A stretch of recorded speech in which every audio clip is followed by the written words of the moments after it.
Welcome, friends. Welcome back to the kitchen. Busy day here. I've got a pork, bean, and hominy soup on the go. I just took a mock apple pie out of the oven, and with the leftover pie dough, we're going to make a sweet little piece of Canadiana for you, pet-de-soeur, which is Québécois for nuns' farts. So this is leftover pie dough. This is a combination of offcuts from a bunch of different pies that I've made. So some of this is all butter pie dough, and some of it is lard pie dough. It's all mixed together. It's gonna be fine this way. So I want to roll it out. Now, pet-de-soeur.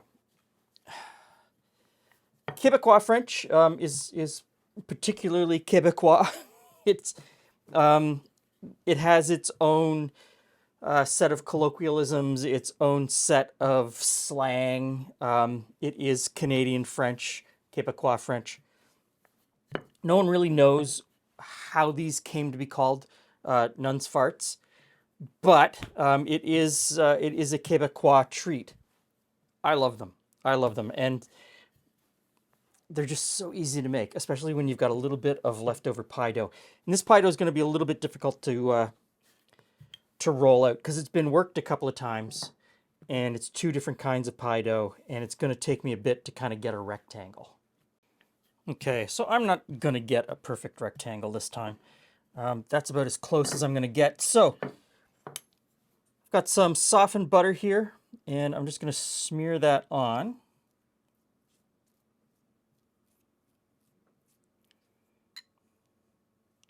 And so I've heard a bunch of different stories about why these are called pet-de-soeur. And I'm sure that there are many, many more than I have heard. So if you're from Quebec and you have a theory or you have a story, let us know down below. Some of them are that, it comes from little boys at boarding schools or residential schools laughing at these because they would get them for dessert at lunch and, calling them nuns' farts because that's what little boys do. Apparently 56-year-old men kind of think it's funny too. Another theory is that, nuns were making lunch, and one of the nuns in the kitchen farted, causing another nun to drop some pastry into a deep fryer, and they came up with this, which is interesting because I've never had them deep fried. I've only ever had them baked. It was something that you baked after you baked the pie because, the oven was already hot. You had the dough left over. It was just a little bit of sugar and butter to make them. And it was all, it's all essentially leftovers or inexpensive things. So, pie dough, butter, brown sugar. Now we roll it up like a cinnamon roll. And, when the nuns aren't looking, I have been known to sprinkle some cinnamon on there or some nutmeg, different spices to give different flavors. It's really good, but, we're going to make the bog standard classic pet-de-soeur. And just roll it up. You could put more brown sugar in if you wanted. Definitely put more brown sugar in if you wanted. You could put maple sugar in if you wanted, maple syrup, all kinds of different things. You could really dress these up. They don't have to be this plain. Okay, here we go. Okay, a cutting board and a knife. And then we just cut these into pinwheels. I mean, they're not so much different than, what are those things? Elephant ears that are made with puff pastry. What is the actual name for those? Anyway, so we'll cut these into pinwheels. And depending on how your mère taught you, you'll roll them thicker, cut them thicker, roll them thinner, cut them thinner. Everyone's going to have their own way of making these.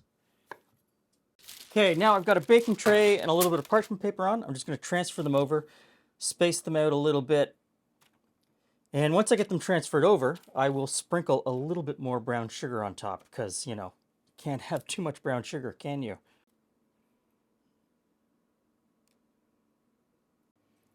Okay, so the oven is preheated to 350 degrees Fahrenheit because that's the temperature that I baked the pie at.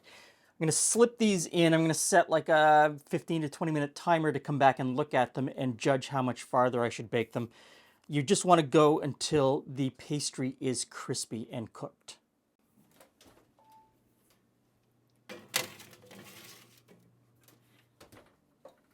Hey, Hey, girls. Glen. Hey, friends.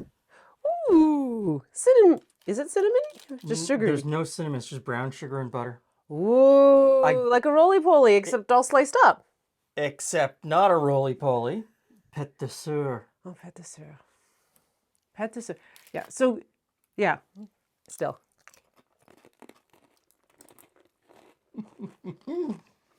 I haven't even got to the good bit yet.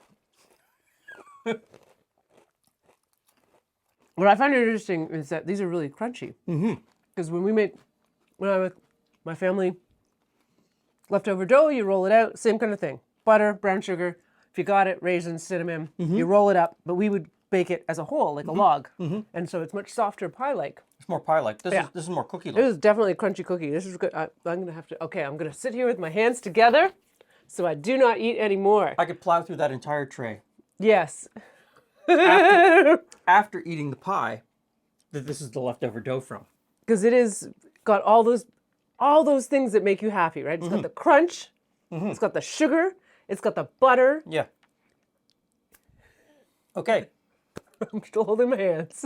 Pet-de-soeur.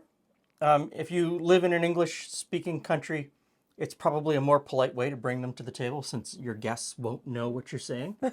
But, you know, You can make up whatever name you want. Nuns farts. Nuns farts are fantastic. I would suggest that if you have leftover dough that you do this. Thanks for stopping by. See you again.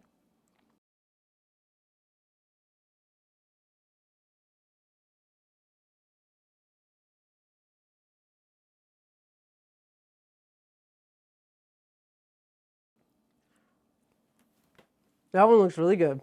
It's like there's extra sugary goodness oozing out of some of those, Glen. We're not giving those away. So just this many? Yep. Okay.